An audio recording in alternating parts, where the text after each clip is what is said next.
Alright, I think I need to let you go over the Skaven, right? Yeah, thank you. Go ahead. Let's just wait for them to position the army to get a bit of clarity. Otherwise the units just move around like crazy. Maybe you can call out the units as they're being put into position, like, you know, players coming onto the pitch one by one. Yeah, exactly. Let's start with the front line as always. Skaven slaves, you know, they are cheap, they're ugly, they hold the line for a little. Then, okay, oh, wait up. He's moving around. I think you want to like position yourself near this corner where some units are already standing. Let's start from the left side. I mean, that's gonna be the stable one. Anyway, spears and rat ogres to support the side. It's always one of the biggest way to defend yourself as Skaven. It's your biggest way outside of Doom players. And those pieces will protect the real money maker here, the Warp Lightning Cannon. Is one of the best artillery pieces in the game, actually, but that's for another story. But it's not the only shooting gun here, because we also have the Plague Wind Mortar, another good one. Maybe too good, but meh. And some slingers, which are, for some reason, here protecting the Hell Pit Abomination. And once you mention the Hell Pit and the Rat Ogres and the weapon teams, the rest of the army is kind of unremarkable. Actually, it's just clan rats and slaves, except for the Council of the 13. Now that's a piece of the true, very only good Skaven infantry, the one you can always rely to do their job. They won't run, they are well armored, and they are ready to kill. And that settles for the most of the Skaven army. Now let's take a quick look at their heroes. We got the usual assassin, always the best bodyguard for your lord. And, as the lord, not surprised, Lord Skroik himself.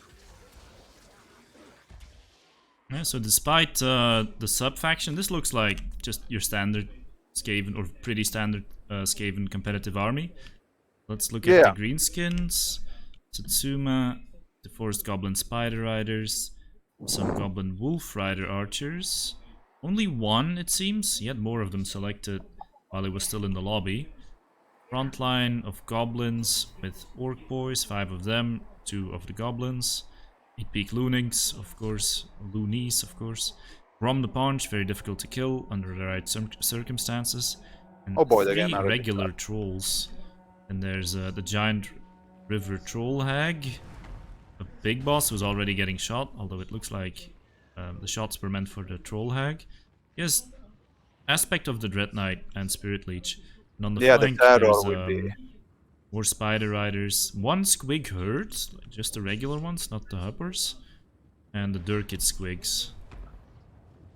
Right, let's see if the Greenskins have what it takes to dismantle this.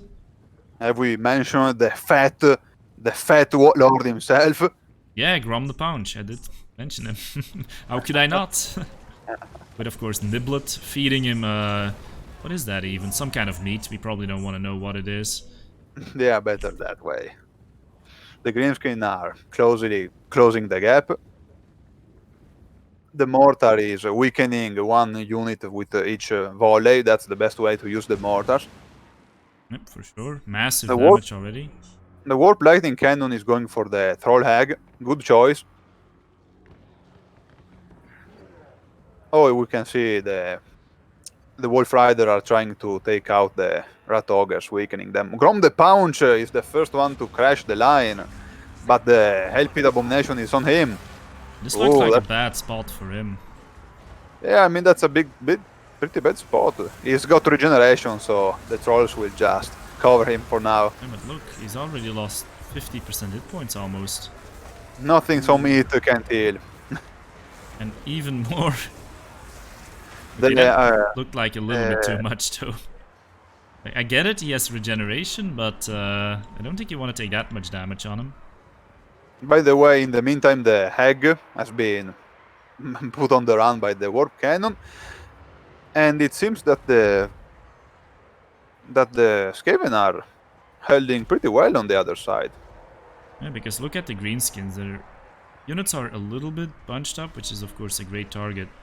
These For the poison wind mortars. mortars, and the trolls are getting routed. This left flank and the center already routed for the greenskins, and right now this is looking like it's gonna be a pretty fast game. Even Yeah, the just Grom look is at the routing. balance of power. It's just gone. Jesus, we at least see the WAG activated. Grom is gonna be pointed by the cannons just to ensure he runs away or actually dies. WAG has been popped. Yeah, I don't know what to say. Like, this is That's over. Yeah, that looks one side. This fight, this particular match. I mean, It's not like the greenskin army was that bad, but it just seems like all the engagements went very badly. Like, Grom was not around to really help out the trolls. The Hag was taking too much damage. yeah, the Grom Hellpit took too much Abomination did damage. wonders there. He just smashed him. I would say that the backline harass has been good. The Goblin Spider Riders actually managed to get onto the mortars. The Warp Lightning Cannon has been taken offline, but it's not enough.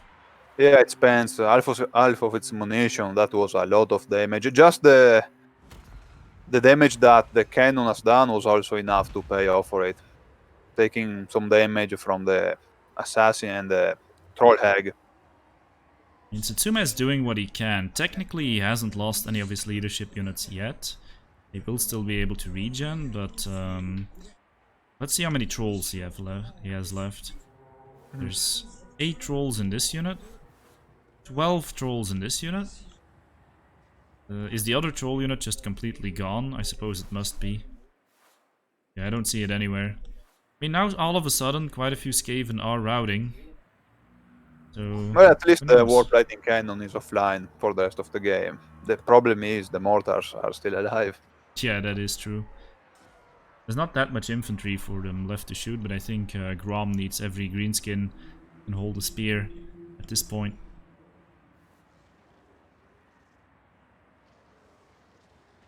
Skaven doing what they usually do, which is, I mean, I wouldn't call it blobbing because they don't have enough units for that, but they put Scroll with the help it, and then they keep other important units near it once Scroll enemy is raises that.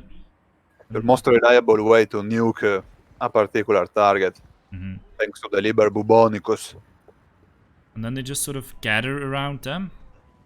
And I think Satsuma, even if he breaks all the units surrounding that, he's still gonna have a lot of trouble killing the Hellpit and Skrulk. And do not forget the Council Guard. Yeah, I was just thinking to myself, and of course the Council Guard. The Spirit Leech on the Poison Wind Mortars, trying to get rid of them. Yeah, those will be on the run soon. Just a little more, and they're broken. This battle so far has really been a showcase of how dangerous it can be to fight Skaven. I think things can go wrong so quickly. Even on a relatively small map, their firepower is not to be taken lightly. Exactly. It's a bit of a problem at the moment, since the Skaven are more durable than you'd expect for such a cheap unit. So they held enough for your weapons to do the job. Oh, the Troll Hag, where is she going? Now that's gonna be the last Spirit Leech on the mortars. They're dead. Assassin's Trophy on the Hag. I think she has 1-8 stats. And this Hellpit is coming for her, but the Midder is going to block her. Nice play there. As Satsuma is staying in this, he must still think he has chance, because otherwise he would leave, right? Oh really? I think that the show goes on. It must go on.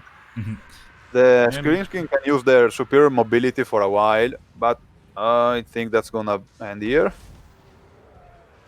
The Elpit is gonna make short order of them.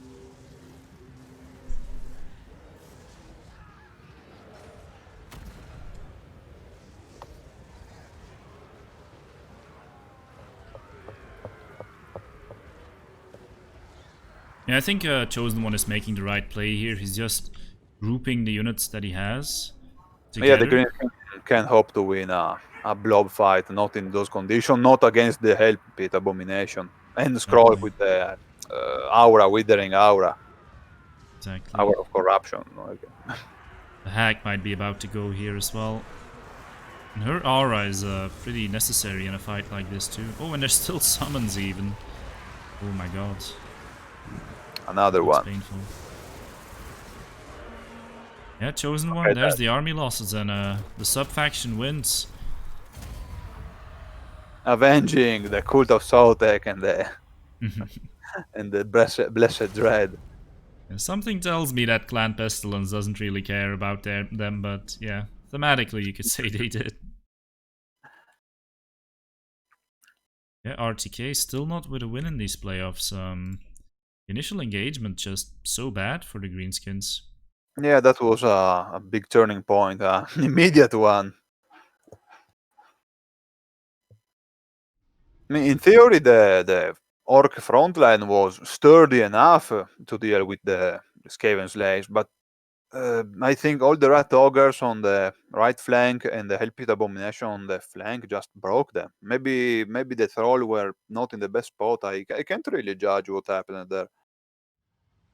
Yeah, I think the Trolls just didn't have the leadership support that they needed, particularly because Crom was getting punked. Yeah, that's actually a good point. Without Grom, they lose the immunity to psychology, and the Hellpit Abomination just scared them away. Yep. And yeah, the backline harass was fine, but the Orc boys just took a lot of damage from the poison wind mortars, as you pointed out. Just really good use of that unit. Just From one volley will take away around 30% of the unit's life, kind of. They're very precious, very useful. Suma says, well played. Rip, not using any of Grom's abilities pretty much all game. Yeah, I was waiting for that lucky banner, and he didn't use it, even when he was taking all that damage.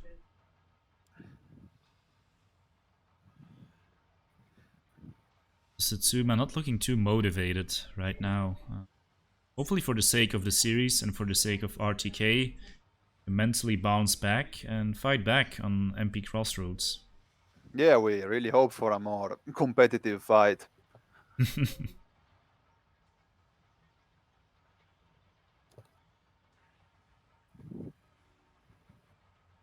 Apparently he has had a pretty tough week. Yeah, I mean, He missed some stuff sleep. happens. Yeah. In the longer tournament, it can be really exhausting, by the way, near the ending phases. So Yeah, if you start already tired, it's gonna be really hard carrying to the final match. yeah. I think I mean it's a little bit. Yeah, it's actually really tough to play these tournaments that go like 7 hours, sometimes more, because sometimes you just don't have the time for that. And as you said, it gets really exhausting. And I would be fine. Well, I wouldn't be fine with playing 7 hours, regardless. But I would be more fine with it if the wait times between games weren't so long. Yeah, that's the big stress factor. You have to wait around 30 minutes, even more, for Sometimes one match two to start. hours for people to finish one best of three. I've seen that happen, or had that happen to me. But I was thinking like, okay, I'm in the semi-final and I'm waiting for people to finish like 3 games or 3 rounds. Stuff like that happens all the time, and And I feel like it's one that's of it. the biggest challenges that multiplayer scene will have to overcome. That's it, true. Very true. I think more of a league format could work for Total War Warhammer. I mean, yeah, Noob for Life is doing it, but the problem with that is that if you're in this scene which doesn't really have a pro scene, it's very difficult to make people commit long term to something. We did actually host a league, and I would say it was a success, but it was also quite a headache, and we did have to replace quite a few players But throughout the it's league because they just gave up when, like, players, once if they're in a league and they're not doing too well in the league, they often lose their motivation to keep playing it. Makes sense. And in a game such as Warhammer, that has a little community, let's say, relatively small, even the bigger tournament they ever chosen has a very small prize pool compared to big names like League or Dota. So there's also less motivation, financially speaking. Yeah, I mean, at some point you need to make a pretty big time commitment. You look at Yeah, the and if it time doesn't, certain players have played on Steam, like you just can't compete with that. And yeah, if there's no financial incentive, or not incentive but compensation for that, it's kind of harder to justify it. yeah, Not for that's me a big. personally. I like playing it just for the competition, but if you have to put a lot of time into it, then there should be some compensation. But this scene is kind of pretty far away from that. It all relies on a goodwill of people just putting in their own money. We don't really have many sponsors around, or any. But stuff like that can happen if we just make things more professional, make things more enjoyable, attract more viewers. And with viewers, the money will come, and things can get more professional. And maybe with Warhammer 3, we'll also get some, you know, support from CA to make multiplayer more Better interesting to multiplayer. people. Yeah, at this point, it's basically 2004 level of multiplayer, which I don't mind for the simplicity, but it could use more polish, really. Yeah, I it looks mean, like I'm the not a same great fan. infrastructure that they had in Rome 2, I just with a I just different remember skill the level. Shogun multiplayer. Yeah, Shogun 2, they really tried and succeeded in making that a very good multiplayer game. When you talk to these old school Total War players, Shogun 2 is always the game they remember for being so good. Yeah, the multiplayer was structured very well. My brother loved it with the army, and you had the kind of customization, if I recall. You could choose the colors. I mean, I could really use an army painter for the game. It would be nice. And it's something a lot of people have asked for. They might do that eventually because it seems simple enough to make. And then, I'm pretty sure quite a few people would buy it. Okay, so Satsuma picked Norska, which is very strange for him, and Skaven, which is a little bit more common for him. And ChosenOne answers with Coast. How do you feel about Vampire. that? Vampire Coast against Norska, you said.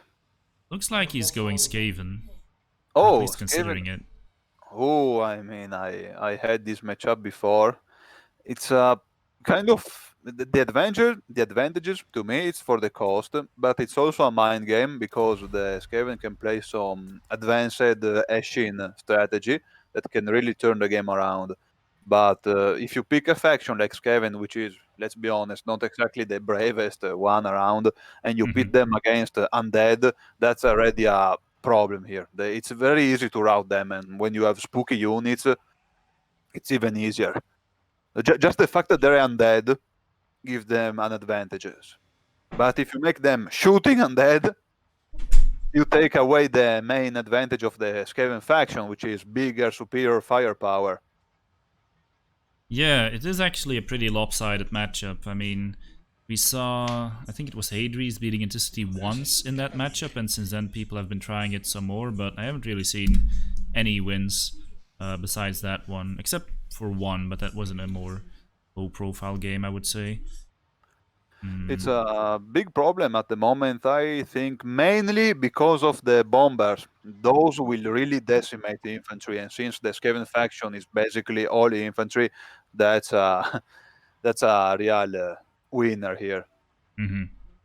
And the other thing here is that ChosenOne, he is a Skaven player, So and he knows. yes, he knows, I think, what the Skaven can do here and knows how to counter them and probably has tried a lot of stuff against Ghost already. I would be kind of surprised to see Satsuma mm, bringing it back here. I don't think this is a terrible matchup for Skaven, to not easy either. Not the worst, but still not an easy one. It's not exactly, let's say, Empire versus Dowie situation, but not really an enjoyable position for the Skaven to be in. You can't really deploy the best toys in this fight. That's the problem. All the expensive weaponry, mortars, and lightning cannons are too vulnerable to the vampire cost firepower. So you all have to rely on sneaky ways and numbers. That's all you got. I feel like a big strength of Skaven is just nuking the health of units, and then by nuking the health, you nuke the leadership, and then they run. But if Yeah, it's undead, they just keep coming, right? Like and shooting they don't deckhands with run. a mortars or something, it doesn't really feel good. It's even better against factions like the High Elves, where just taking away half their HP will make them much more weaker. But as you say, in the case of the undead, they really don't care. He's dead again. All right. Indeed. I'm burning from acid. Who cares? I'm a zombie already. Now that now that you mention it, do the vampire coast zombies have a bit are a little more autonomous compared to the vampire counts one? I Since they're don't think pirates, so. I don't think so. I really I hope read they. this unit description once of the deck droppers, and it was something like the bat picks up the zombie, and the zombie barely knows what's going on as it's dragged through the air. It just barely has awareness to point its pistol in the right direction. So, also, you're telling me that they don't actually sing the shanties like in the campaign? Well, maybe they do, but I'm really not an expert on that. I mean, these are fake vampires anyway, right? The real ones are the counts. So, yeah, you can go over the soon-to-be doomed Skaven if you want. Yeah, sure. Let's see here. Now that's a long spaghetti of Skaven. Okay. Let's see what is positioning in the front line. That slingers, quality ones, not exactly gutter runners. Oh no, never mind. Those are slaves. No, okay. Those are the crappiest slingers around. But there's a couple of night runners. Anyway, beside those, a lot of slingers. Since the undead are kind of naked, they're always useful. Rat ogres, obviously, you have to deal with the eventual monsters, be it mongols or ask. Or is moving. It's a bit behind the slingers line. You have spears, which are a respectable choice if the vampire decide to counter rush you with mongols, and Netibu bow G sides, which are ever peaked unit for this game. And as lords, we got an assassin, obviously, a warp engineer, and Skrulk himself again. And that's it for the faction. Alright. So, kind of what we're used to seeing against The the greenskins. Ghost. So, a lot of firepower to kill those unshielded zombies. I just wonder if those little slings will be able to outshoot the guns from the vampire coast. So let's take a look what they have. So we have deckhand mobs. There's the Tide of Skjold. There's the ROR. More deckhand mobs with polearms on the side. Probably had like 100 gold left over. There's gunnery mobs with handguns. I see 2 of them and then 1 regular one. The zombie pirate gunnery mob bombers, 2 of them. They might not be very useful against this build that has so little infantry. And then I think the biggest problem for this game to overcome here, the Shade Raid Gunners. They will tear through the physical resistance of those Night Runners. And they, of course, lower the leadership of stuff they shoot. And Skaven already don't have high leadership, do they? Then there's 2 Carnates. The Carnates will force the Skaven to move forward. I mean, the Skaven have the G sails, but Let's see what happens now. Those bats are for sure to spot the GHIs. Yeah, for sure. And then the Carronades and the Shade Weight Gunners might make short work of them.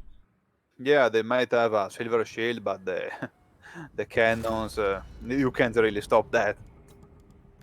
Oh, that was painful. Ah, Satsuma shooting the Fellbats, realizes if he moves too close, he will spot his sharpshooters, then the sharpshooters will die. So good counterplay there to that scouting attempt. One unit I didn't mention was the Scurvy Dogs deployed around the side. He'll be sure to pounce on these Skaven that route, which might happen. And I, of course, have to mention Cleostra here. Cleostra, let's see what she's bringing. There's a Ghost of the Past, so she can summon some damned knights. Damned knights. Song of Enthrallment. Arcane Conduit, always nice. Tide Call, lost units apart. Skaven, very vulnerable to that. By the way, Kilostra is a tough nut to crack on the Leviathan, so all the job must be done by the Gitile and by Skrull, Liber Bubonicus. Without that, taking out Kilostra will be nigh impossible. The shooting are already actually being less accurate than I was expecting. Yeah, they missed a fair couple of shots there. Shooting at max range, even against a big target, that unit can miss. Yeah, especially since with many mounts, they tend to aim for the Lord instead of the monster itself. Yeah, like with Wulfric, you can't hit him with a single spell. I missed those Luminarch shots against him far too often. Oh yeah, don't remind me, please. Oh, that was so bad. I mean, that it happened. How bad it felt to watch that. So, now there's a bit of a stalemate here. It seems that the coast doesn't want to waste precious cannonballs on the slaves, but also the Skaven refuse to engage. yeah, both players thinking about how best to approach this, and it looks like Satsuma will make the first aggressive move forward, sending in his Skaven slave slingers. Do, you know, what little damage they can before getting routed. Yeah, their damage output might be low on the paper, but since those are zombies, basically every shot finds its mark. And they're only 200 gold, so they can easily get their value if they just spend enough of their ammo, but ChosenOne won't let them. He's trying to route them with some focus fire here. The dogs are closing in, ready to use every opportunity. The Carronades are still doing damage, and the Spectral Gunnery, the deck dropper. Yeah, those one are blasting away the Skaven slaves. There you can see the damage is mounting up pretty quick on the zombie. And Silostra actually not scared, just diving into those clan rat spears. Can of course tank a lot of damage, then retreat if she wants to. Now the Assassin and the Liber Bubonicus will have to deal with her. And now she's taking damage. Assassin's Trophy, Assassin is poking the crab. But here come the damn knights. And instantly the Skaven slave slingers get terrified, and another unit of Night Runners has been compromised. Kilostra is taking some damage. I mean, Warring One, the vampire. I think he didn't notice. Okay, now he noticed. Yeah, the fleet captain is dying. If the fleet captain goes down, Kilostra can't heal at all. Yeah. Of course, they are undead. They might come back. But yeah, this is a lot of damage already. And the great thing is, if you damage the fleet captain, then he has to heal himself, or she has to heal herself, and then she can't cast in the hex anywhere else. The wolves are biting off some slaves. Yep, they have engaged, and this battle is looking way closer than the last one already, because despite the damage to the leadership, they're not actually dead, and all The shooty units from the Vampire Coast are still online, which may be enough to just win by itself. Oh, Rhodes Krolkis has been caught in the crossfire. Oh yeah, he has to get out of there. With no way to heal.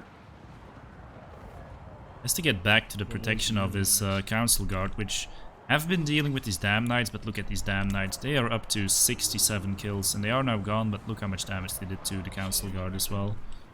Very nice work there. The Vampire will end in some 360 no-scope compilation. Yeah, that Vampire is gone, so I would say no more magic, but it's not true. Just no more summons, no more Nehek. But Silostra can still spam her little spells there. Wipe out some Skaven. Her presence alone will just make the Skaven run with terror and fear.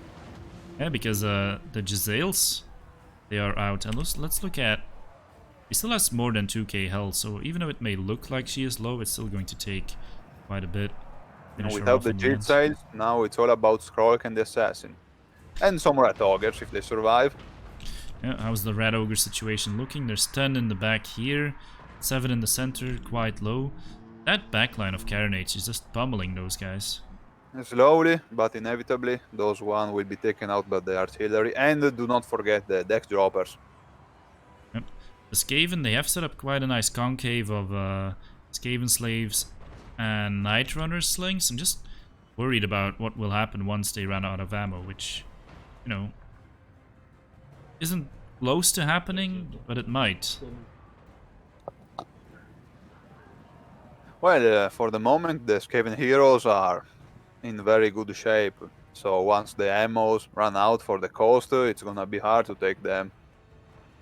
Yeah, wouldn't it be a correct play for the coast right now to just sort of try to move backwards towards their artillery instead of constantly pushing into these Skaven? Yeah, actually, it would be a great idea to reform a line and just play defensively. As a Skaven, they still have quite a bit of reserves, but if they have to push towards the Shade Raids, if they have to push towards the Carronades, they're going to be losing a lot, and I think the win condition for the coast right now is getting the Skaven low enough to the point where, oh man, he's actually having to dodge his own Shade Raid gunners there. Liber Bubonicus is playing a number on Kilostra. Oh, the Jizai are back, and while they are not many, they can deal just the little damage that it needs. Yeah, that damage was actually massive. He went below 700 health. Yeah, you can thank the Bible, the Liber Bubonicus itself for that. And the Kilestra is going down. Shattered. No more discipline left. Leadership. Yep, she's crumbling. She might still stabilize, but I'm not sure if she will. Yeah, those few shots she took from her own Shade Raid gunners might have actually made all the difference there. And that was magic damage. Okay, never mind, it doesn't matter on the Leviathan, but still. Yeah, I mean, it matters a little bit, because Silostra still gets a little bit of physical resistance, 10%. With the... Oh, I think Silostra... Oh no, she's still crumbling. With the Darfin out of the equation, the Skaven have the clear advantage.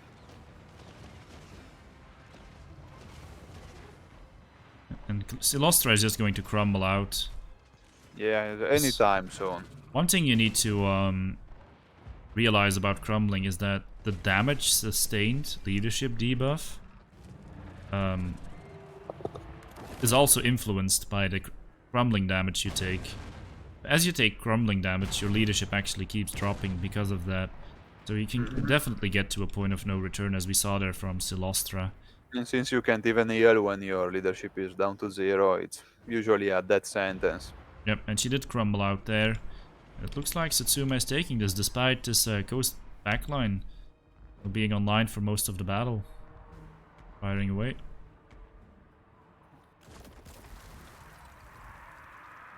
So ChosenOne is going to pull out there.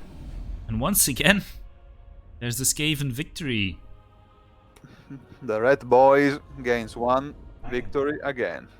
Yeah, against 2 of the, you know, allegedly overpowered factions in the game. True that. And that ties it up. We will be going to a game 3.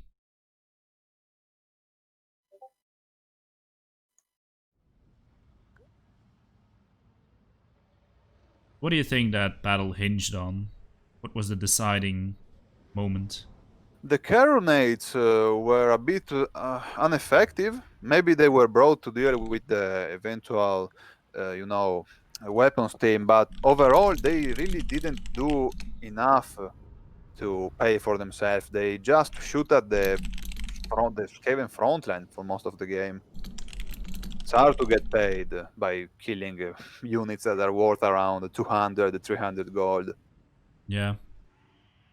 Yeah, I think it was really down to the vampire fleet captain dying so quickly and so Yeah, easily. the G-Tail really did the magic trick there. They killed very fast the vampire caster, and without that, Kirostra was dead weight. And Satsuma did a really good job getting value out of his sharpshooters. Eventually, they did get compromised, but yeah, even the 5 of them did come back to win the battle there in the end, killing what was left of Silostra. Yeah, that's RTK is right. After the caster got sniped, it was super tough for you. I mean, engaging immediately with Direfin was already a mistake there. I mean, it exposed the Kileostra for what? For killing some spears? Yeah.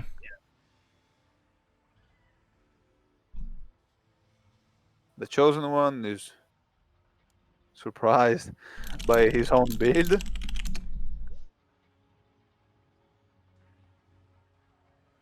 Yeah, I don't know which part of the rules like would confuse him, because there's like 4 slave slingers, 5 night runner slingers, 1 sharpshooter.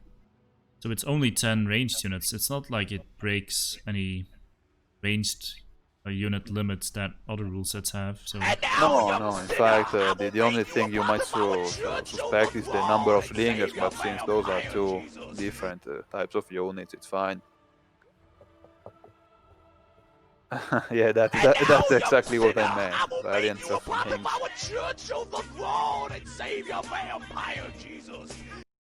Right, Kafka with the 5 gift subs. Holy crap! Thank you, Kafka.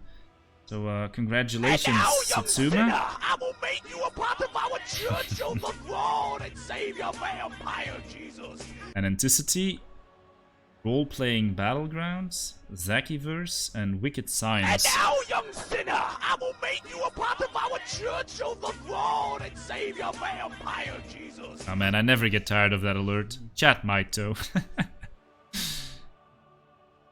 And now, young Next sinner, match, it's I gonna will be make Doc you a part Karatz. of our church of the throne and I save think. your vampire, Jesus. Enjoy the emotes, guys, and all the other benefits being a sub brings.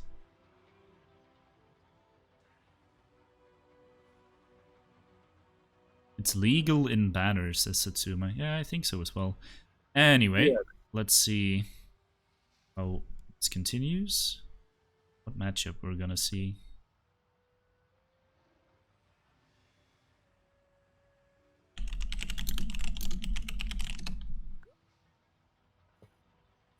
Anyway, I'm glad there is at least one matchup where the slingers en masse are a good pick. Most of the time, they are not exactly the strongest or the better unit to bring.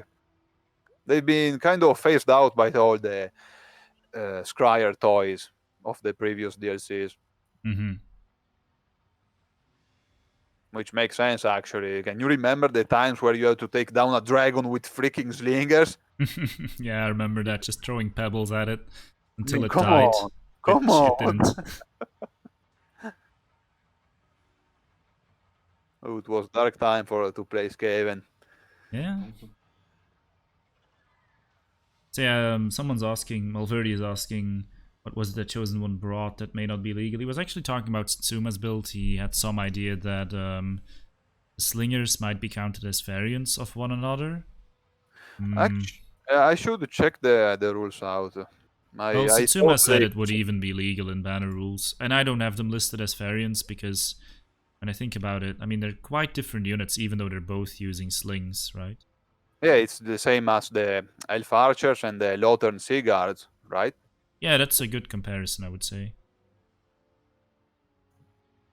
Right, so we're getting some sub-factions again. Greenskins, Nagarite, and Hunt's Marshal's Expedition.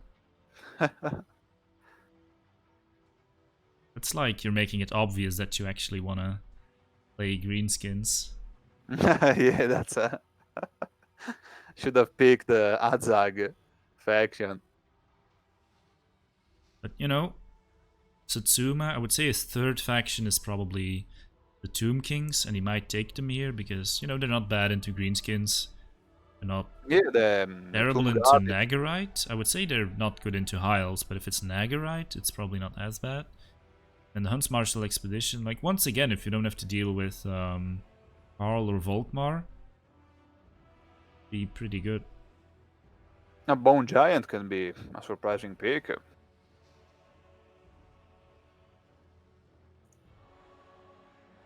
Banners, just to keep them near. You know I have my own rule set, right? Oh, okay. No, I didn't know that. It's on the challenge page of the tournament.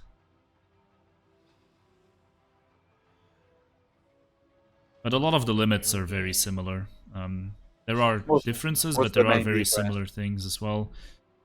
Well, mostly you don't have this units that are restricted to one rule as a thing where there's exceptions on them. It's just any unit that costs more than 2,100 is restricted to one, or like a general rule instead of saying like I'm gonna pick this unit because you can't have two of those, and this unit because you can't have two of those.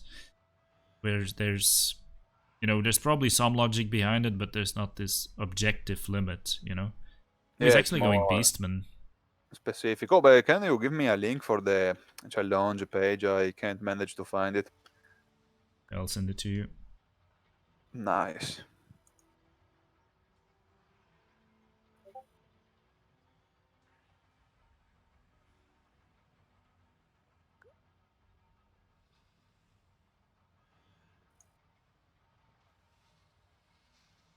Skaven used to only have slingers as ranged other than catapults. Well, they always had these globadiers, Poison Wind globadiers and Death Globe globadiers.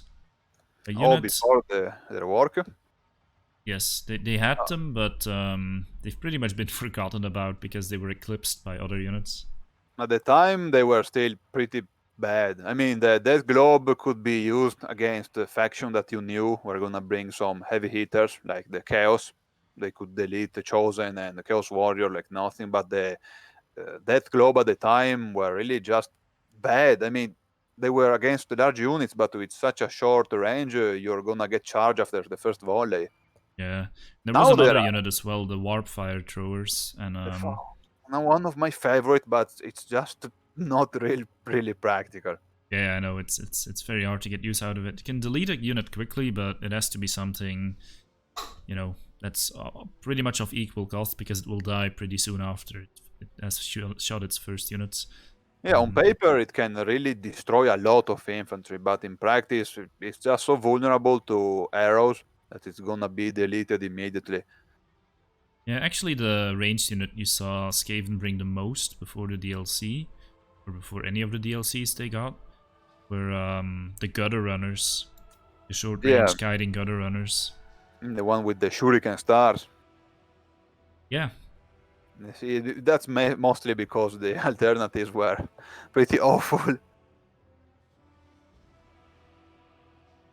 You had slingers with no AP, and which were quite easy to dodge, or globardiers with short range, and actually the Death Globe were pretty good against cavalry, if you could attack them. I mean, yeah, that's always the thing, right? Like any ranged unit is usually pretty good if it can actually shoot stuff, but getting them to shoot is like the massive challenge in this game.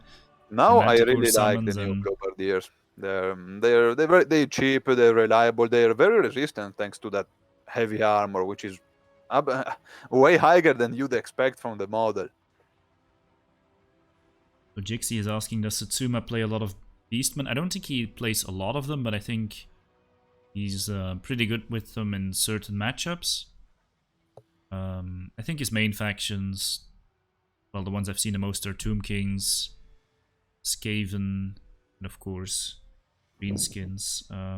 So, hello there, Cyphus. Player sadly didn't make the playoffs, but did play the group stage, gave us some great games. He's asking who is co-casting. It's Alphaknight. That's me. All the way from Italy. You guys probably guessed that already.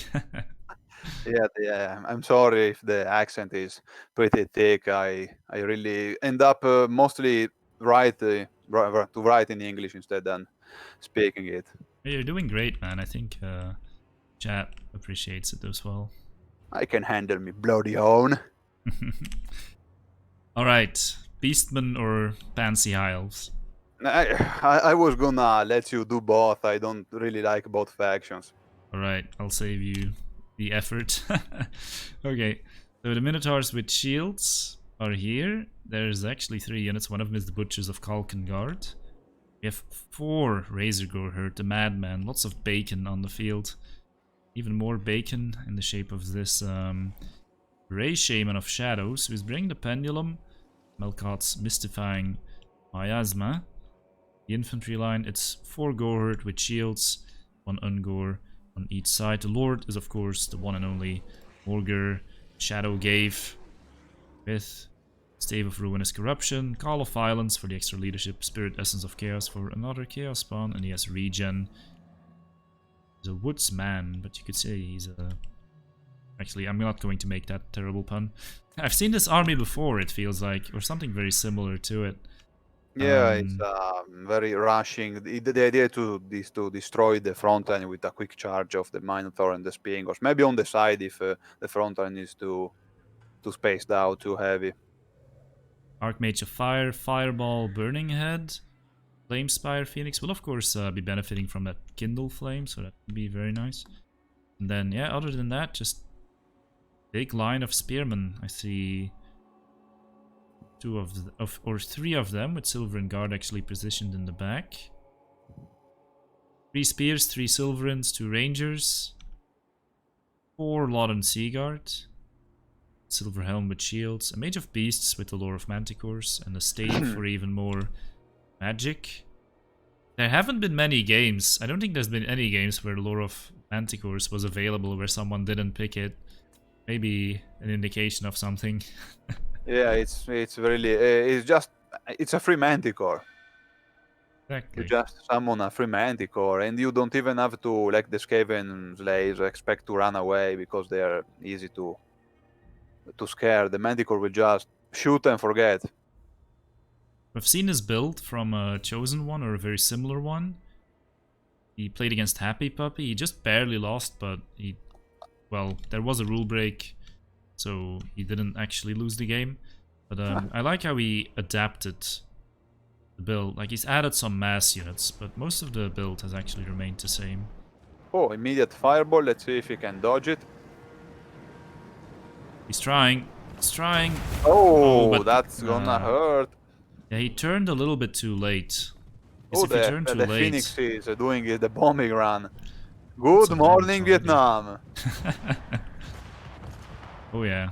Maybe a little bit premature with these bombs. Like if you drop them too close to each other, especially. Yeah, they're gonna miss some units that's gonna be blasted away. Yeah, indeed. It knocks the units away. Same thing with gyro bombers. Oh, here comes another fireball though. The idea is to immediately take away the...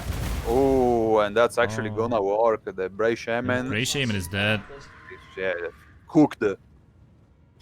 Just instantly dead. No more magic for the beast, and that's looking pretty bad already. And now the engagement, the charge. That's the point of the beast. Yeah. I mean...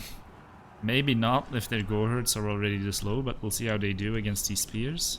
It's all about the Spingos now. Those with the micro will have to destroy the backline. Problem is those are Lothern Sea Guards, so... Yeah, true. He is wrapping around the sides, and the Minotaurs are doing a good job, even against spears. Look who rallied in the back. It's the Bray Shaman. He might be back. Back for seconds. Yeah, maybe he'll manage to rally and get some pendulums off. It's all he needs to do, really. The Matter of Minotaurs facility will still. last quite some time, even under the fire of all these arrows, but still, the flanks will be soon gone for the beastmen, at least the left one. Yeah, Razor Gore charging into Lothern's probably not ideal. The Manticore comes in here, will probably be used to try and terrify them off. Yeah. At least the one with the low leadership, since with the Primal Fury they are immune to psychology, aren't they?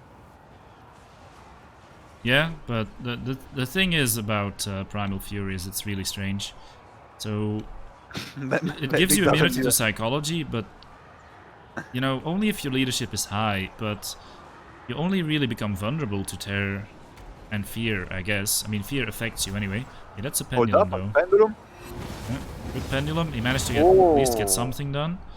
But basically, terror only affects you when your leadership is already low. So to have an ability that protects you against it when your leadership is high just doesn't seem to make much sense to me. Anyway, look at this Beastman Swarm. This is the point of the battle where they're really strong, where their summons are coming in, just wrecking through stuff. And I think the Bray Shaman died.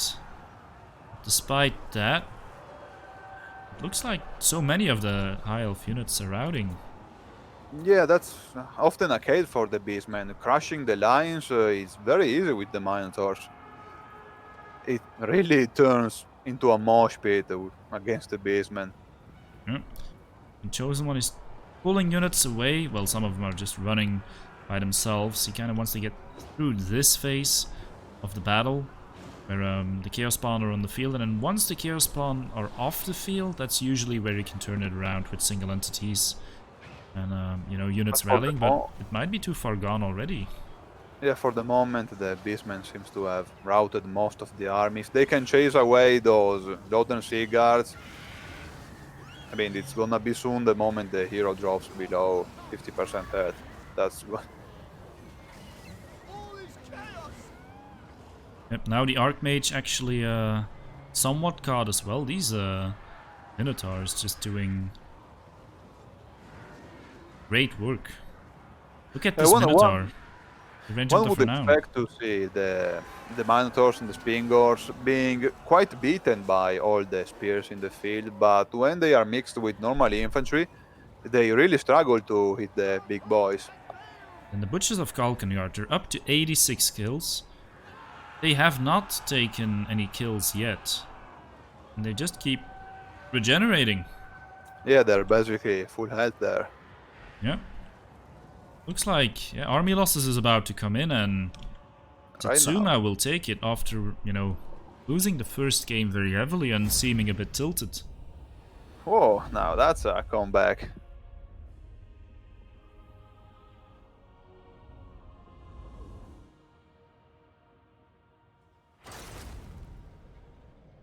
Yeah, overall the Beastmen suffered some half of their army, but it was just gores. The Heavy Eaters, the Spingors, and the Minotaurs were mostly alive. Mostly.